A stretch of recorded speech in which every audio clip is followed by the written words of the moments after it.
Do you ever put off going to the doctor because it's a hassle or it's too expensive? Well, now you can see a real MD and get a prescription, all from your own home and for a rather reasonable price.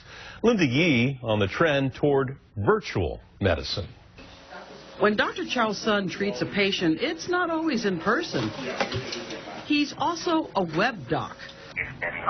A patient with a laptop and a webcam can get medical care online. When I move my wrist a lot, the pain is actually really sharp. This patient did not want to use her name. She went online to get help for a painful wrist. Do you have any thyroid problem? She follows his instructions to help diagnose her problem. It hurts to do this, really. Diabetic patient Stuart Alpert got refills on his meds this way. I didn't have to spend time waiting, spend time going, sit in a big room with a bunch of sick people. I got to see a doctor in about 10 minutes. Doctors Express in Newark says besides in-person visits, it's the first urgent care clinic in California to offer web service with their doctors.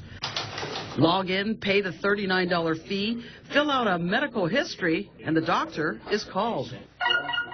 The visual diagnosis works with minor cuts, rashes, or bites, for example. Can't swallow, and I've got a fever. For internal issues like headaches and sore throats, web docs rely on the patient's description of the problem. 80% or 90% of the time we can base on statistic and past experience. It worked for this patient who can't find time between classes and work to see a doctor in person. She trusts the online medical help. Even from the questions that he was asking, I think it was obvious that he knows what he's talking about. Albert got his refills by showing Dr. Sun his medications. He said, "What are you taking?" I told him. He said, "Do you have the bottles nearby?" I said, "Yeah." I held up the bottles to the camera for him. And you think it's safe?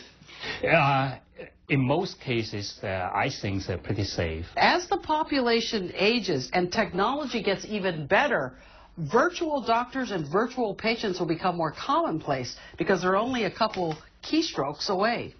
But patients have to be vigilant, know who the doctor is.